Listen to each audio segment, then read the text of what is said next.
inspired by the charcuterie boards that you see on Pinterest and such, I decided to set up a little hot cocoa stand that we can leave up throughout the winter.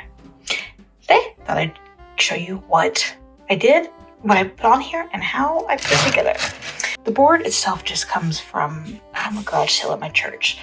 A thrift shop would be a great spot to find. We're going to paint it, this part, and leave this part plain, but there are also, you could get all kinds of hot cocoa printables on the internet that you could print off and put on here with some Mod Podge or something. There's lots of ways you could do it. But as for what I put in here, these are all just mason jars. I love my mason jars. And then I just searched on Amazon for red lids. And that's what I found. Now, though, thinking about it, I wish I had chosen blue so that it would be a little more wintry, not just Christmassy, but that'll be fine. We're going to do this board as white and blue. So that'll be a good contrast. And the labels also came from Amazon. Now, as for what I chose to put in here, from the baking aisle, I grabbed some of the Heath bar bits and some of the caramel baking ones. I think those are both Hershey's, maybe. And they're little balls. They're not the best, but they're not bad either. If you make homemade caramels, which I have a recipe for, those are really good in it as well. You could just cut them up into small pieces. And then some dried marshmallows that you would find like in the Swiss Miss packets. I had a hard time finding them at the grocery store this year, so I got this package from Amazon. We buy a lot of their products, but I laughed because I didn't really realize how big 1 pound is. For reference, there's my hand. I said I'll have enough of these until my kids go off to college. Then we have the cocoa. I have a video on this. You can check for that up in the corner in the down bar. This is just our hot chocolate mix.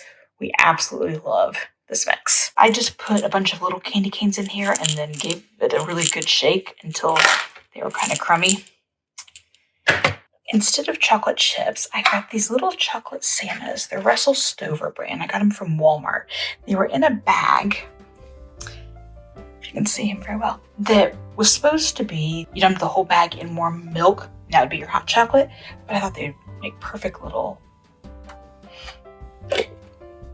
chocolate chips for this board.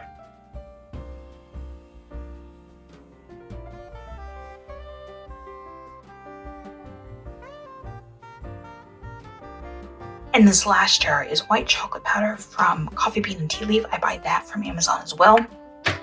We use it for white chocolate frappuccinos. We use it in hot chocolate and in coffee. My youngest son likes to take half this and half of the regular cocoa powder for his hot chocolate. Others just like to use it as not quite as strong of a white chocolate. And if you like a little bit of whipped cream or foam on your top, this little foamer is absolutely fantastic.